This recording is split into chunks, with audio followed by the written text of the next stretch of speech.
Well, thank you, Ron, and thank you, Christine. Hurricane Katrina in 2005 was the largest natural disaster in the history of this country, taking almost 2,000 lives. And it looms large in our collective consciousness. In the recent earthquake in Haiti, by comparison, up to 230,000 people died, with some 300,000 injured and an estimated 1 million left homeless. Now, these were each natural disasters, and yet the chaos and the death tolls that ensued reflected not just the destructiveness of nature, but the social and historical legacy, in each case tied up with slavery, that rendered the people of both New Orleans and Haiti so very vulnerable. Well, today, and this is in part at Gail Williams' suggestion, we depart from our usual format to present a panel discussion on Haiti with two of my prominent Vanderbilt colleagues and the current visiting fellow at our Humanities Center, herself a Haitian American, Jemima Pierre. So let me briefly introduce all three of our panelists. Colin Dayan is the Robert Penn Warren Professor in the Humanities at Vanderbilt. She works on Caribbean social history and literature, especially Haiti and Jamaica, on early American religious and legal history of the Americas, on 19th century American, French, and English literary history, and African American studies and American studies. Her book, Haiti, History and the Gods, brings history, literature, and religion into dialogue through an examination of Haitian historiography and voodoo. Her recent book, The Story of Cruel and Unusual, from MIT in 2007, gives a legal history of the worst excesses of the current war, continuing war on terror. And I think it's her latest book from Princeton, but I can't keep up with her publication rate here. The Law is a White Dog, shows how the rituals of law make and unmake persons. Colin's been an active commentator on Haiti's current plight, with PBS NewsHour interviews, Should the US Change Policy on Haiti, where she argues for debt relief, and a recent article in the Boston Review, Civilizing, in scare quotes, Haiti. Second, Jane Landers, Associate Professor of History at Vanderbilt. She's been director of our Center for Latin American and Iberian Studies. She teaches courses in Latin American colonial history, Atlantic, world history, history of gender and women in colonial Latin America, and comparative slave systems. She's the author of Black Society in Spanish Florida, co-author of The Atlantic World, 1400 to 1888, and she's edited or co-edited 3 other books on colonial slavery.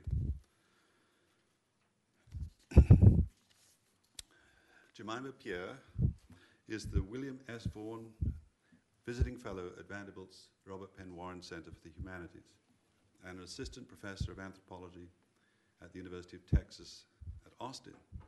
She was part of a delegation to Haiti only days after the earthquake and contributed to an important article last month in The Nation, How to Help Haiti. Her current book project, I think it's still current unless it's changed its mind, Racial Americanization, Conceptualizing African Immigrants in the US, is an ethnographic examination of how post-colonial Africans as black immigrants are negotiating the dynamics of life in a society structured by changing processes of racialization.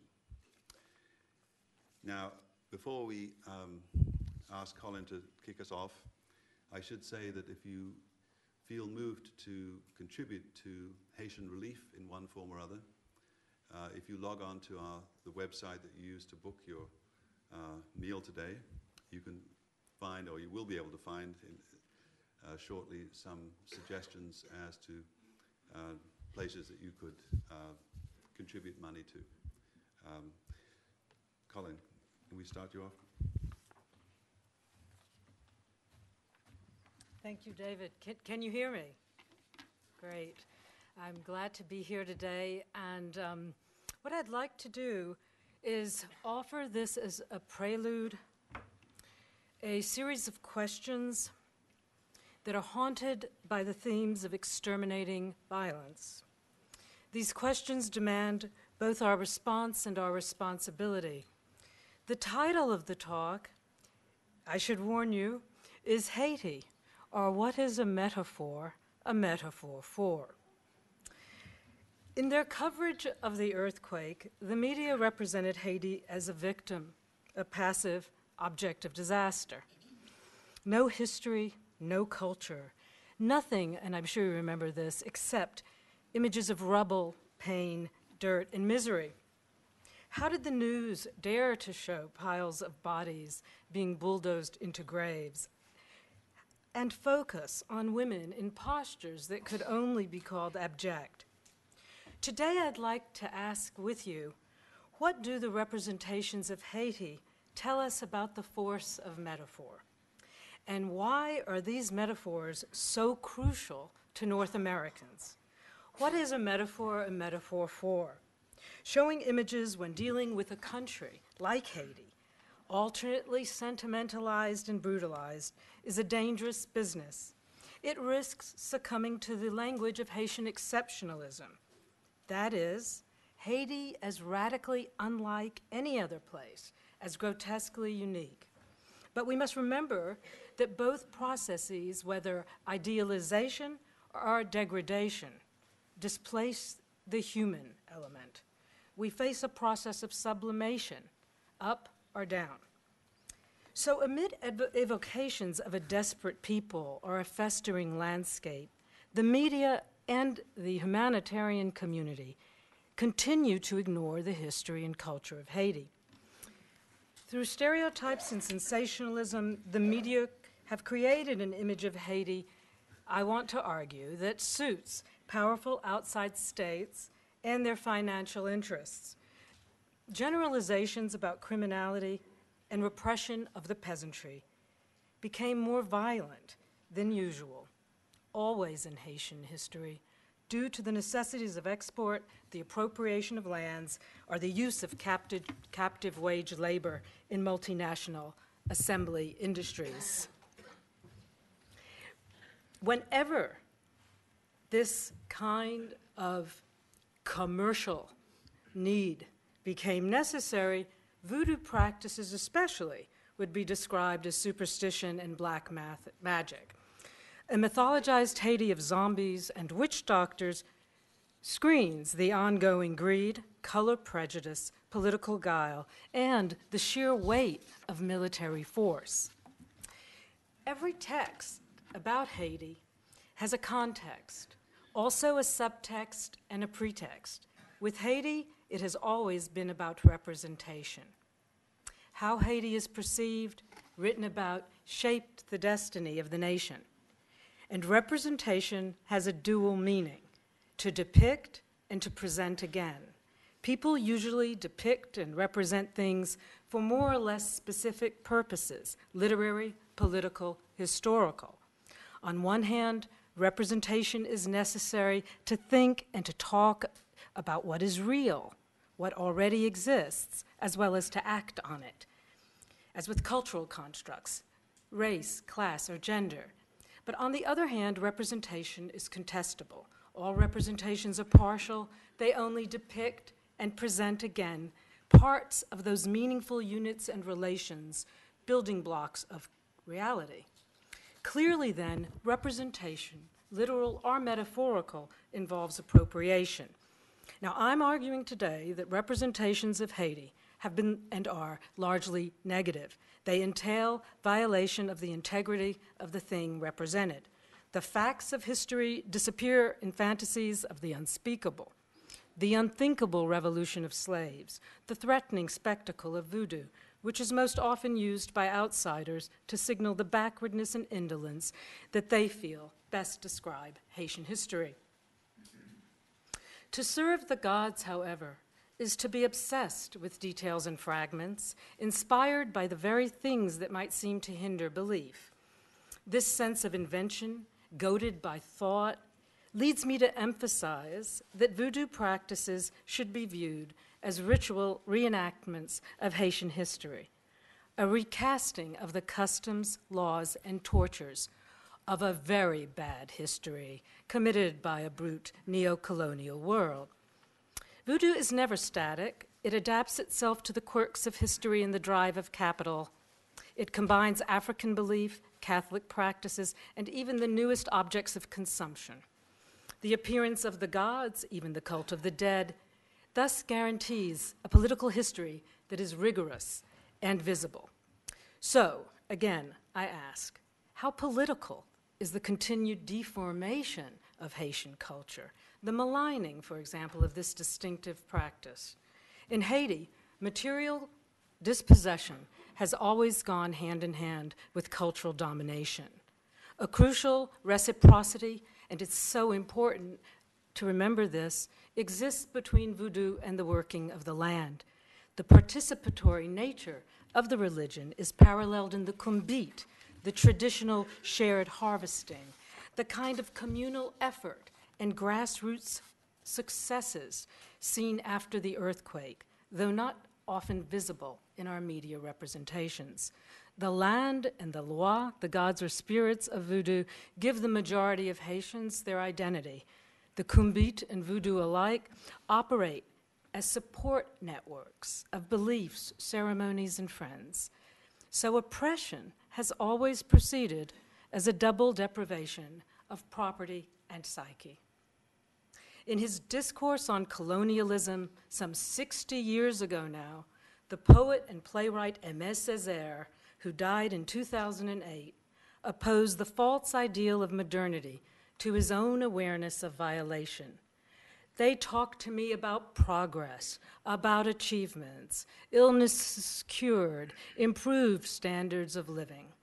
I'm talking about societies emptied of their soul, of cultures trampled down, of institutions undermined, of lands seized, of religions crushed, of artistic splendors annihilated, of extraordinary possibilities obliterated.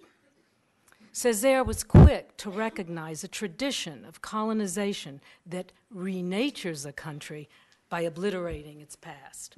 How then to speak about Haiti?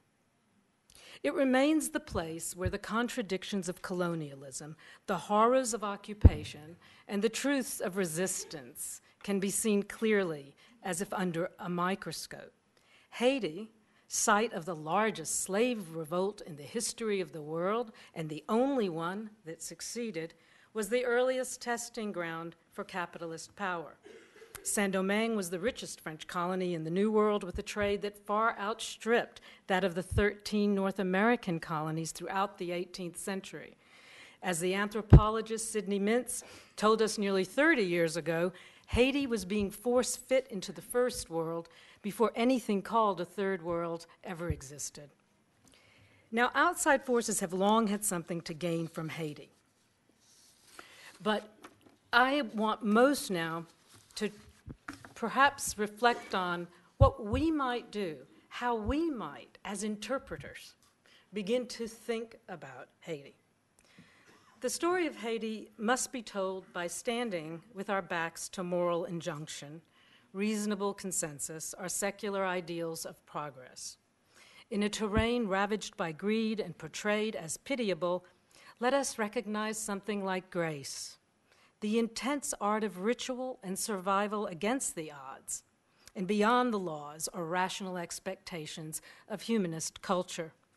When history turns into nothing more than a metaphor, as powerful as it is empty, rationales of violence become a mandate for the subjugation of a population stigmatized as lawless, primitive, and superfluous. But if Haiti is a metaphor for all kinds of things, degradation, demons, destruction, and dirt, all of them representations of what is antithetical to our treasured Western notions of culture and civility. But do I really mean Western? Where does Haiti sit, after all? We have to ask, what is this metaphor a metaphor for? A metaphor is a representation, but it is always and necessarily a representation in the service of something else, something larger than itself. So too with Haiti. Precisely because a metaphor, as distinct from a simile, is a representation, it contains, it represents, it actually is a falsity. A metaphor is, by definition, not the thing it represents. What it stands for is, by definition, not it. The dirt and the degradation and the destruction, even now, and the demons, are not Haiti. If Haiti is a metaphor, then what is it a metaphor for? Not what does it represent or what is it a representation of, but what does this representation exist for? What does it exist in order to do? Why does it exist at all? In good dialectical form, it exists in the service of our cherished ideal of civilization, which are, of course, notions of self. Our selfhood is mirrored, as in a distorting mirror, in our notions of Haiti. The metaphor exists as the long, sorry story of its genesis and historical development demonstrates, to serve a purpose. And that purpose is connected with and deeply rooted in our notions of self and identity, which means also our notions of the other. Blackness, black freedom, black political independence, black cultural expression and specificity, all these are fundamental notions, and all are represented, not metaphorically, but really in Haiti. Yet fear, contempt, and hostility to this blackness all come to expression in the way we formulate our metaphors. If Haiti stands as a metaphor for misery, for helplessness, then outsiders can assume that such a nation needs the United States to save it. Though the particulars of history prove otherwise, the capacious and constantly shifting uses of metaphor bring us to that critical point where compassion becomes pity, taking care of people who cannot take care of themselves. What remains certain here is that narratives of protection are conducted by the free in the name of the bound, or to put it another way, definitions are in the hands of the definers. Thank you.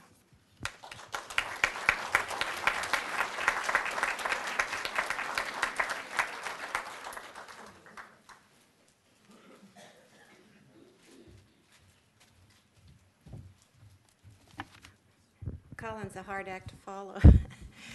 I enjoyed that. Thank you, David, for having us, and all of you for coming out today. My task, since I'm the historian in the bunch, is to set up the history a little bit, but I was struck as I heard Colin's fine paper about how many of the images that she was talking about today and how many of the representations are the same as I read in the 18th century materials that I work in.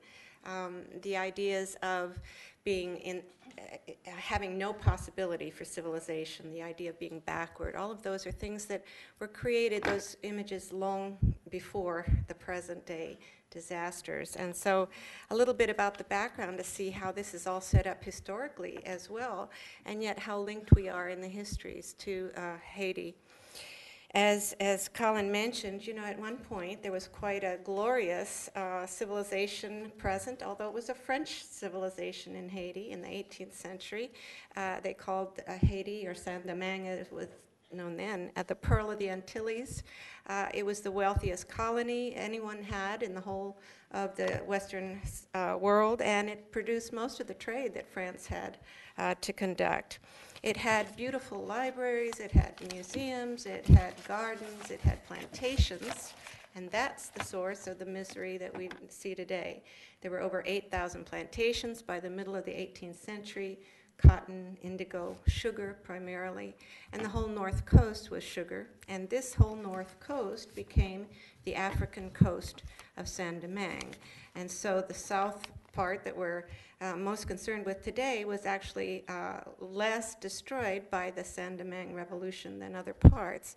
But at that top part, the northern plains, by the 18th century, there was a third of the population there had just recently been imported from the area known as Congo and Angola, the central western African nations. And so that's the source of the rich cultural tradition Colin mentioned in Vaudou.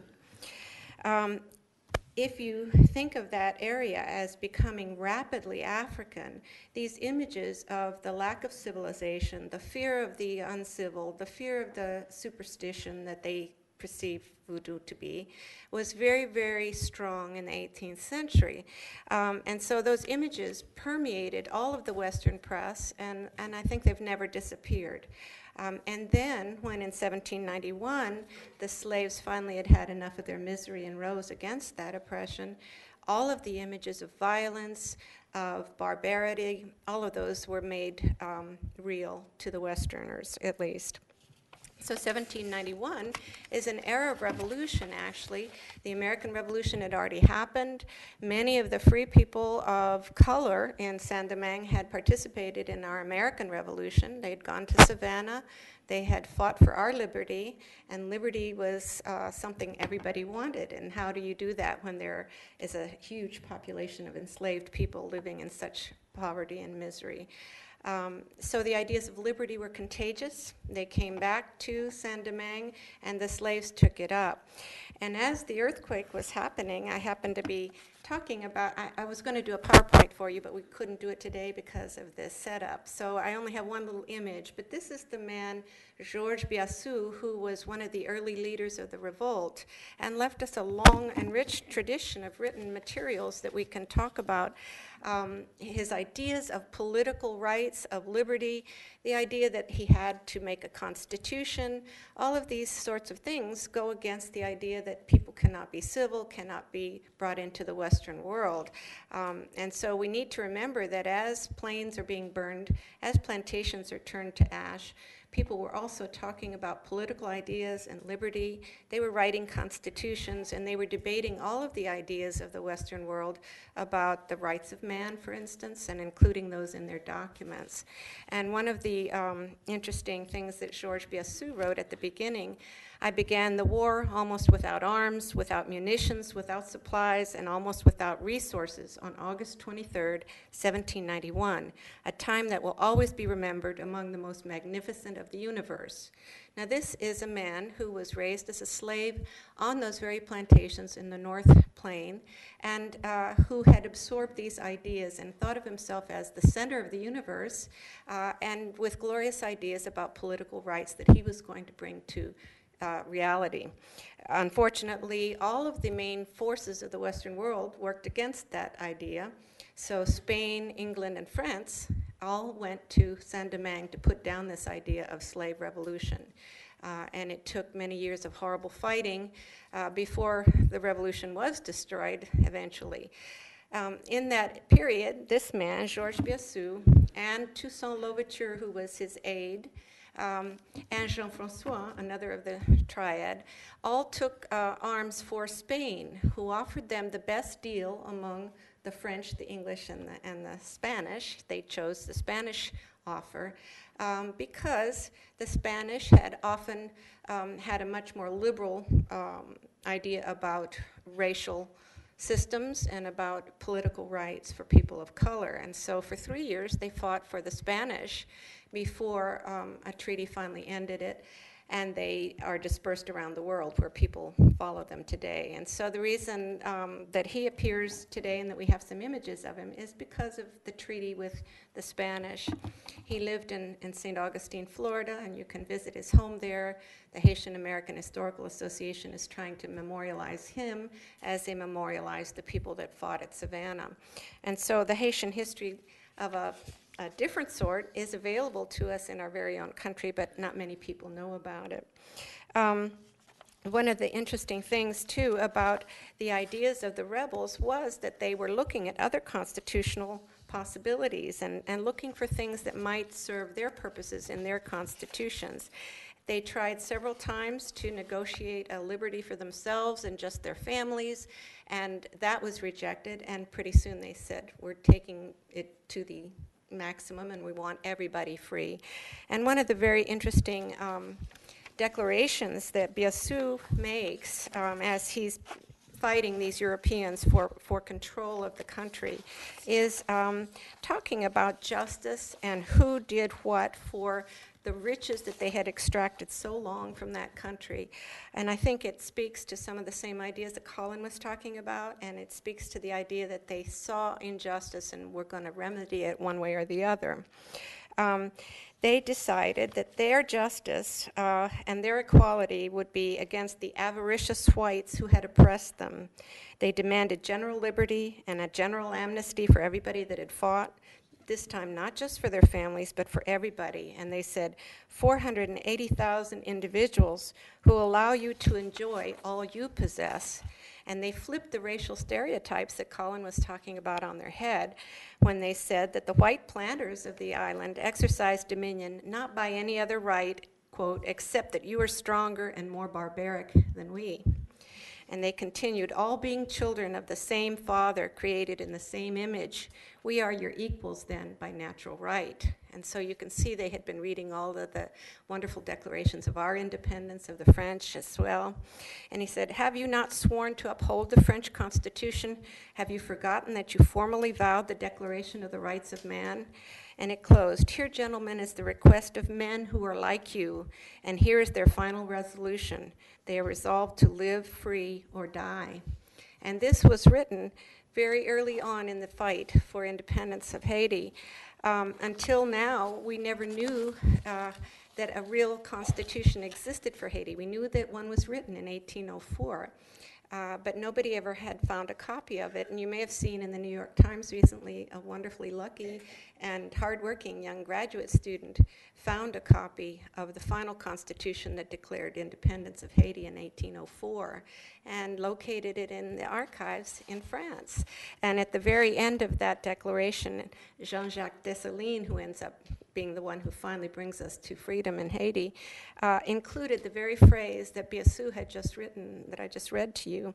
It says, they're going to live free or die to uphold the independence of Haiti to their last breath. And so there's been this long, frustrated and aborted effort to try to declare independence in Haiti and to write political documents that spell out everybody's equality, everybody's rights. For many years thereafter, Toussaint had already died in a prison in France, betrayed by France. Dessalines fought on. Civil war went on beyond that. So the desolation that we see today is a result not just of the slave revolt, but of the ongoing isolation that Haiti faced. The U.S. refused to represent or acknowledge Haiti. France also did. All of the Western world isolated Haiti and refused to deal with them for so long.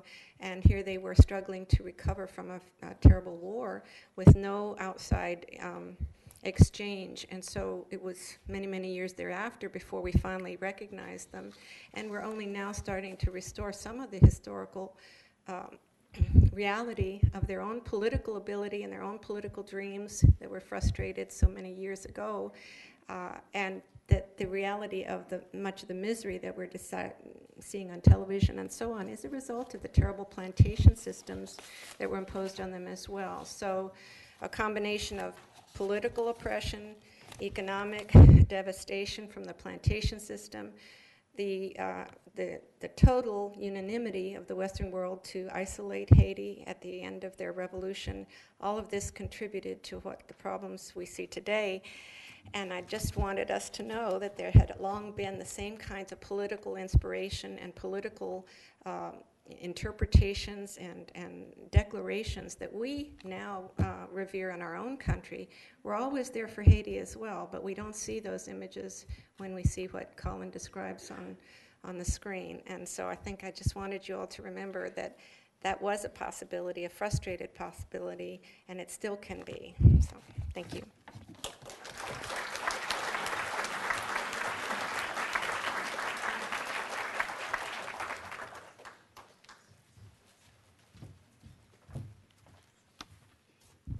afternoon. Thank you so much for having me, and thank you for being here. My name is actually pronounced Jemima Pierre, so just for clarification.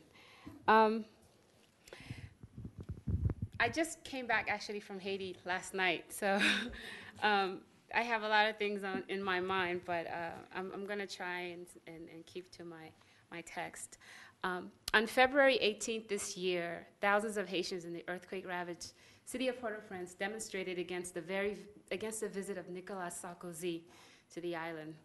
Paulette Joseph, one of the organizers of the protest, stated, "That's great," this is a quote, "that's great that Sarkozy has come to give France's support to the Haitian people in this difficult moment after the terrible earthquake that killed so many of our people and now forces us to live in greater misery. But $477 million doesn't even come close to the damage France inflicted upon Haiti before the earthquake. We were suffering from poverty before this crisis as a result of the debt Haiti was forced to pay the slave masters to recognize our independence. If our country is not equipped to handle this crisis, we are suffering more after the earthquake. It is a direct result of that debt," end quote. And recently, soon after the major donors conference last week where billions of dollars of reconstruction aid was promised, Haitians remain skeptical. Take, for example, this statement by a street vendor in Port-au-Prince, quote, "We want partnerships, people putting their hands with ours in the cassava pot to reconstruct our country. We don't want orders, we won't accept another slavery, we don't want dominion over us, we don't want to be turned into a protectorate. Partnerships, okay, but NGOs, that's non-government organizations, are coming and sucking the country. They're taking our money and sending it back to where they came from. They're taking our riches and making us poor." Now, the Sarkozy protest received very little coverage here, and much mass Haitian response to the international community has not gotten its deserved coverage. But I found these voices remarkable, primarily because they demonstrate that in the midst of disaster and devastation, and often desperation, Haitian people are clear about their needs, and particularly their priorities. It would have been easy to fall in line and not have a political protest when what was most needed at the moment was food and shelter.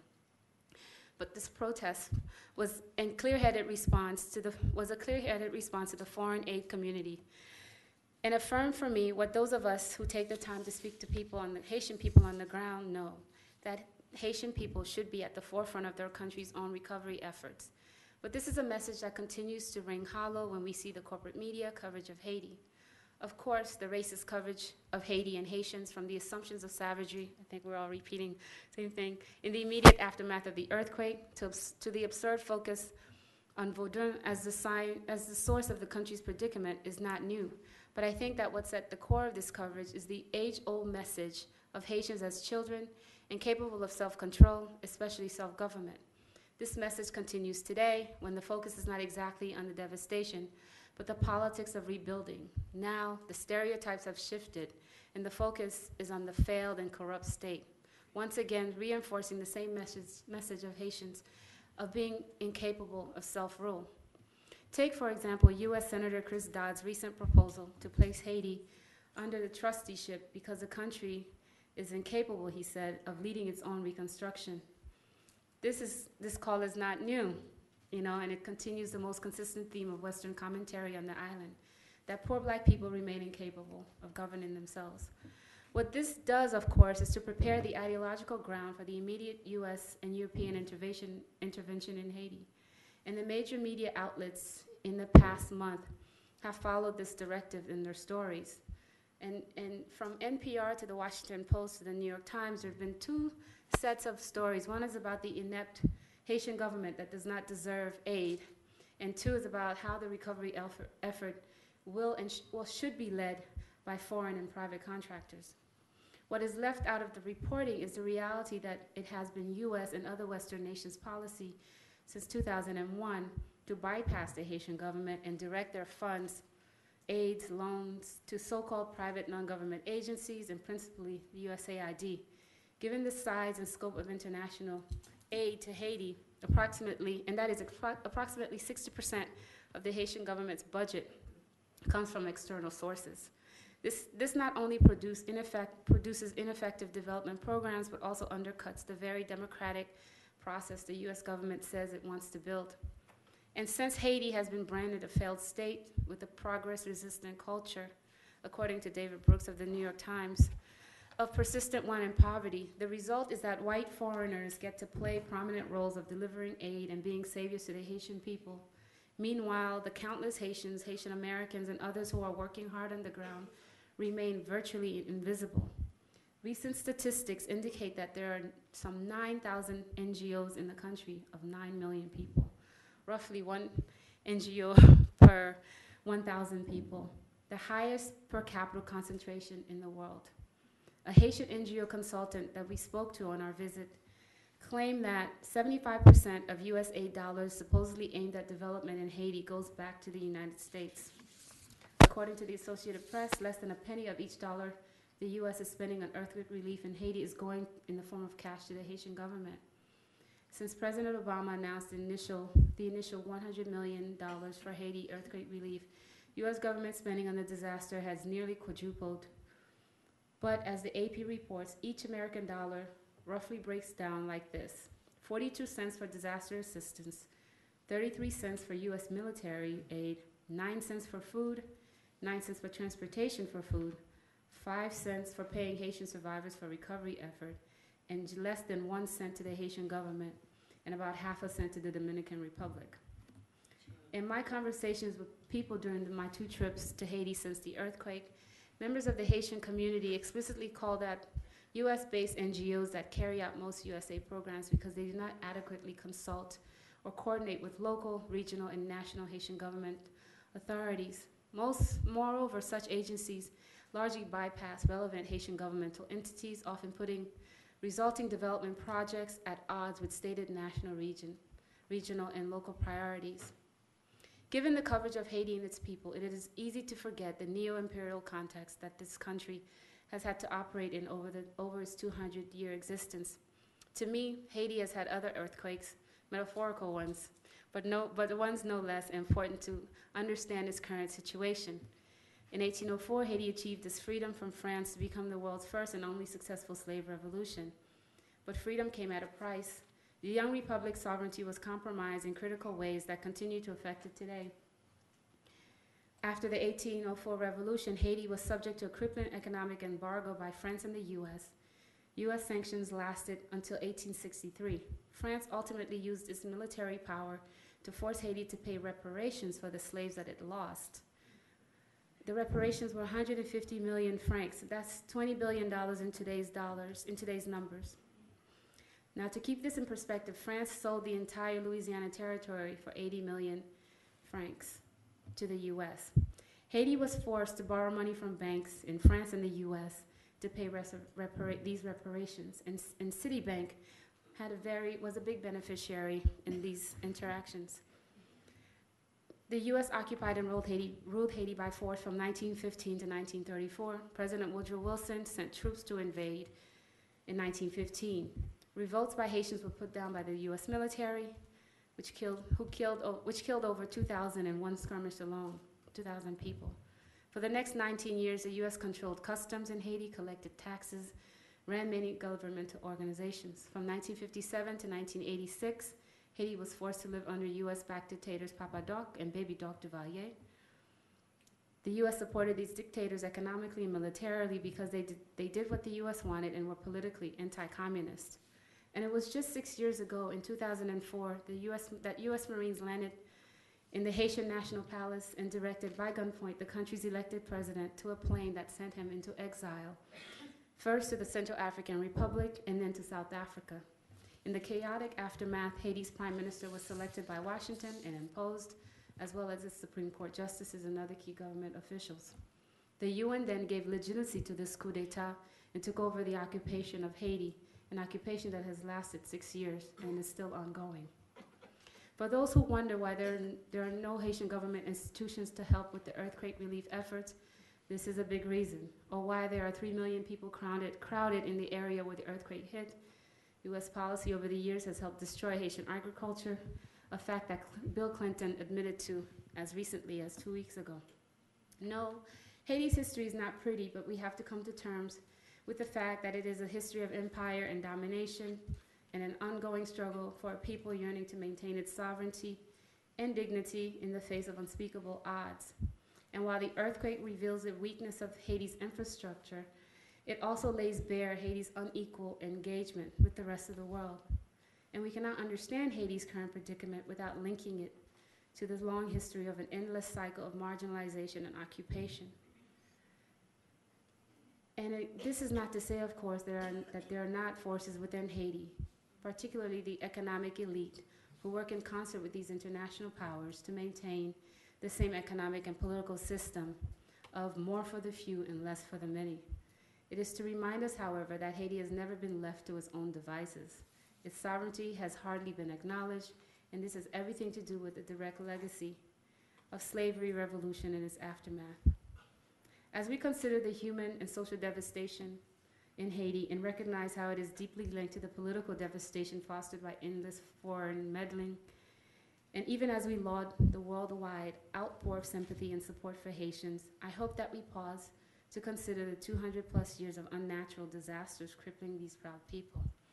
In Haiti, we visited most neighborhoods in Port-au-Prince, including community centers and orphanages, as well as two cities at the epicenter of the quake. The devastation was heartbreaking, but it was more than matched by what we found in the collective response of those on the ground. There are an estimated 1.5 million people without homes in the city who have been able to self-organize in order to respond to the crisis. People are living in hundreds of ad hoc camps. Many are administered by neighborhood committees that oversee food and water distribution, construction, sanitation, and security. We were particularly struck by the ways that members of communities erected makeshift roadblocks at night to protect those sleeping in the streets. We also found active community involvement in cleaning and rebuilding projects. We saw Haitian people helping each other. I recognize that this is not a common image here, and Haitian people on the ground recognize how they are viewed and represented. They are continuing to fight to assert their humanity and dignity, some of the things left in the face of such devastation and loss and dehumanizing treatment. An older woman pointedly told us, "We need people helping us who don't humiliate us." Her sentiments echoed over and over again during our days in Haiti by people who bristled at the continued representations of Haitians as helpless, corrupt, unorganized, and prone to violence. They were affirmed by the words of Patrick Elie, who stated, quote, "Haiti should not be pitied. It should be helped, not looked down upon, but probably looked at for some new lessons in solidarity, in discipline, and resilience." I find that these points of view are important to remember against the onslaught of incomprehensible yet normalized images and attendant predictable commentaries. These were not actions and words of a hopeless, backwards, and irredeemable group of people. And while it is important to admire the work of a range of groups committed to helping improve the lives of Haitians, I often worry about what these commitments to change lead us to believe about Haiti and its people, particularly when such commitments are not proposed neither in conversation with Haitian people nor with the intention to challenge the neo-colonial relationship that our US government has maintained with Haiti. While in Haiti and experiencing the new normal, the ways people continued making life as best they can in the aftermath of the earthquake, I often found myself advocating for a more banal discussion of the country, one that allows for its diversity of experience, its ups and downs, its simultaneous capacity for absurdity and grace, a Haiti about which one does not need to remind people that it is, in fact, just a place with people who work, who eat, who sleep, and who dream, like other human beings.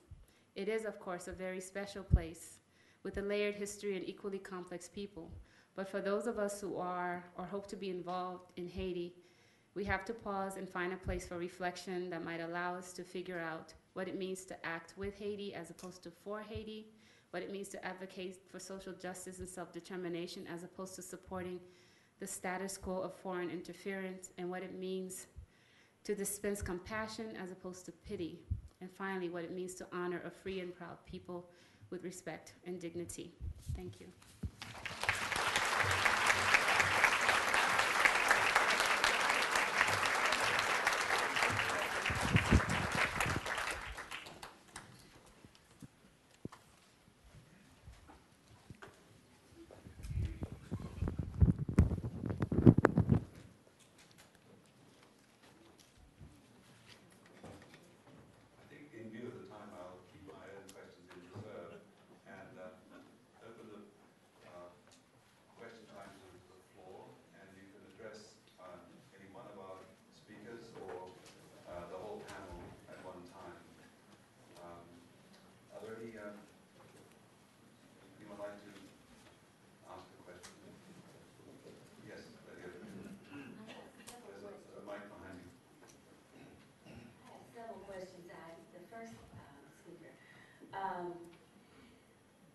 When you spoke of the definer, being sure what the definition is and who defines it, I thought of so much that has happened in terms of disaster and just what it shows when people have been disenfranchised.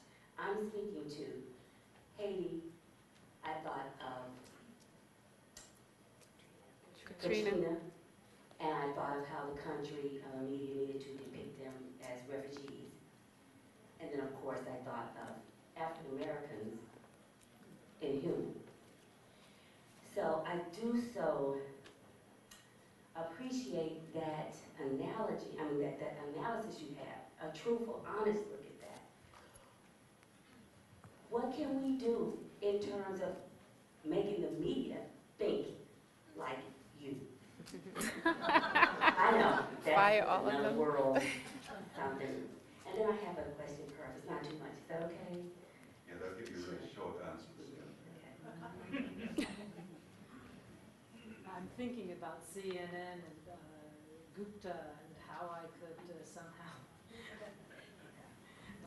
advise them. But I think it's a great question.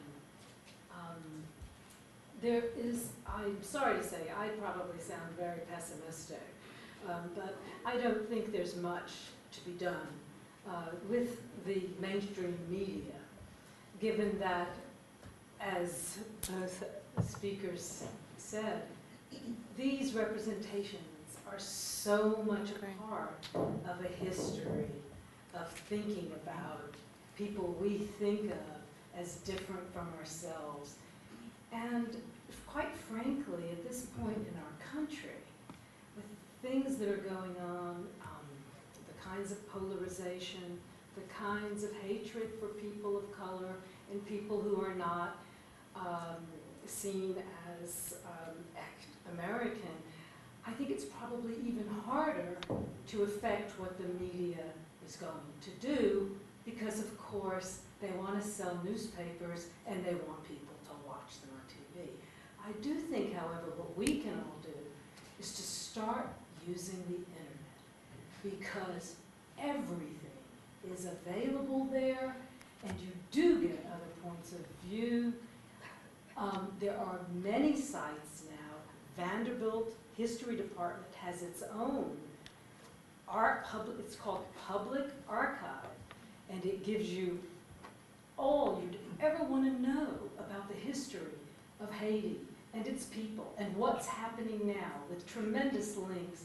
So my only advice would be, well, screw the mainstream media and start really pursuing the internet. Yeah, we're kind of with that. Yeah, we're on the same wavelength there. Thank you. And I think I did see something on the History Channel not too long ago about it and some of the things that you were saying in the middle. Pierre, you said NGOs, and someone else mentioned the NGOs were taking the largest percentage of the money, or they're running things where they can't. What can we do about that? We get politically involved, right? But what can we do about that? Because we don't want to just wait till disasters happen. We want to be, we should try to be humane regardless of what our government is doing. What can we do? Yeah, thank you for asking that. It's a difficult question to answer, actually, because, it's been U.S.'s policy to not even deal with these governments in the developing world and to go straight through their own international nonprofits, such as, the Red Cross, right? So everybody, and what was interesting is that everyone wanted to give after the earthquake, and people didn't know where to give. And that's been the most difficult thing even now. And part of that is because the NGO sector is so powerful in Haiti and in the developing world, and the international NGO sector, it marginalizes any local, any homegrown, small activist groups. And so they pick their favorite local NGOs to do, they hire them as contractors to do the underground work when all the money comes to them. So one thing would be to demand accountability from these NGOs that we're giving money to. to ask them where the money is being spent and demand that, they're working with local people. So the American Red Cross, for example, which raised so much money, only had 12 people on the ground before the earthquake. And they did not know anything about what was going on in Haiti. They did not have a clue of the local politics and the local culture. So we have to think about that when we give money, and to just demand accountability, and that's what I can think of. And maybe, we're working on a project of trying to list all the local NGOs, have a website where we can list local NGOs in Haiti where people can actually directly access them and directly donate to them. Good, great. Thank you. Thank you. Thank you very much. Lady in the middle here. I have a question, and I'm trying to say in my mind, it makes all the sense in the world to try to donate to local organizations, but when the massive amount of money, because the media helped to make sure the message of need was there, the massive amount of money is funneling into a country isn't practical when food is needed, security is needed, people are needed to be pulled out of the rubble. For us as donors to say, wait a minute, let me do my due diligence, Red Cross, make sure this goes to local people. Who are those local people? Are they buried in rubble? How do we practically do what you're saying? That's a good point. I think you should keep giving. I also think, though, that accountability is needed, because people need food. People still need food today. And up until, 12 days after the earthquake, the Red Cross was nowhere to be seen when I was driving around Haiti. And I was there. And the people we saw the most were, Doctors Without Borders, the Red Crescent, the Cuban and Bolivian doctors. And so those were the people we saw actually working in Haiti. And so then you have to ask yourself, and not only that, local people, these camps, these temporary camps, were already organized. And so when food was donated to a camp, they had community leaders that came and went around and determined what was the greatest need, how we're going to separate the little bit of food that we have for our little individual community. So local people were already doing that. They had already organized themselves. And so you could think about it like that. You could think about local NGOs having access directly to specific communities. And so if the aid comes to them, they know exactly the leaders to go to or the groups of community workers to go to actually help giving that aid. And that doesn't mean to stop giving to the Red Cross or to Doctors Without Borders, Partners in Health, but I do think it's something we need to think about. And also, there are three very, very large, well-established grassroots, we call them grassroots organizations, but if you do go on the web, we're going to post those, so that one thing to do is maybe give money directly to these three places that are tried and true and known and have been working on the ground in Haiti for the last 20 years. So maybe it's more difficult to advise, I think, the American Red Cross, and I understand what you're saying. When you have such a vast campaign to get money on TV, how do you specify, how do you know where it's going? But maybe now is the time to make sure that some of the other places get direct aid. And so you can also usually see most of the major ones will show you charts about how much goes to overhead and administration, and certainly you want to veer away from those that are top heavy in that regard. So. Well, just a quick follow-up. America is so good. Everyone always criticizes America, but it seems like nobody turns away our dollars. And whether it's in Indonesia, Tsunami, or whether it's I think Americans are looking for how do we help, but how do we also not have to do our homework for every single country. Well, I'm going to have to. When in Katrina, we're guilty of not even taking care of our own. Your point is eloquent, actually. I mean, America does do so much, and there's so much money. I mean, it's incredible what's happened for Haiti. I think what we've been trying to say, however, is that very often that money raising, which is done so much with good intentions, and the people who are giving the money certainly have wonderful intentions. Americans have great intentions. I think what we're trying to say is that there was also governmental projects, U.S. governmental projects, corporate projects that end up having a lot of influence on the ground in Haiti.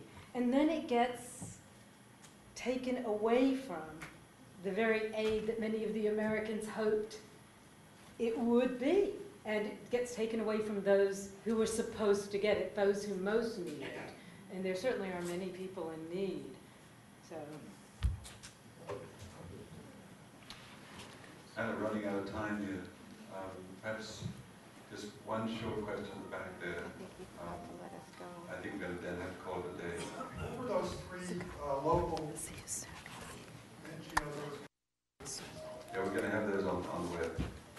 And what are the three locals and what do they do? Do they provide instruction, help, Well, there are tons of local organizations that work. There you know, something called FOCAL, which focuses on women and children. There's Fondation Avenue, which is the organization that I work with, which focuses on young people and literacy. There are organizations for older people. There are rural organizations that work with farmers and trying to, restart the agriculture sector. There's micro lending organizations. There are all kinds of things on the ground that and part of that is, I guess, the need to put all of those in one place. But we don't get to see those, but they're there. And the thing I want to stress is, Haitian people have always they help people with the bare minimum. People are on the ground working and assisting one another, and that's important to remember because there's a tendency with the politics of aid to think that we need to go there and help these people, and there's something that reinforces, right? It reinforces the idea that people are not necessarily helping each other. They're doing the best that they can with what they have. And so we have to remember that there are people on the ground doing that. A lot of these organizations have been stifled because so much money has been going to the larger international nonprofits. And the politics of who gets aid and who gets foundation grants and so on and so forth really determine whether or not these local organizations survive or not. But there are people working. Very last question in the corner. Jemima.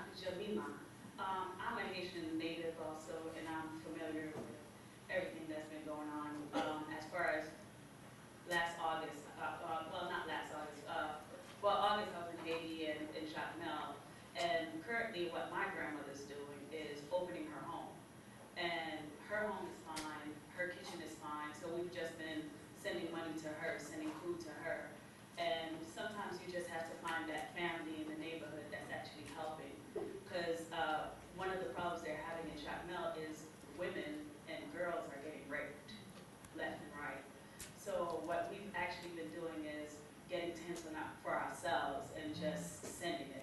It doesn't matter what the cost is, put tents together and send it out there and try to help the women and the children. But I understand, I didn't donate to the Red Cross because I know people that work with the Red Cross, and sometimes the funds doesn't even get to the right places. And right now the Red Cross is so overwhelmed with earthquakes everywhere, so it's just allocating the amount of people in different places and funds in different places. It's very hard. It's very hard to determine, exactly where you want your funds to go to and what you want your funds to go for.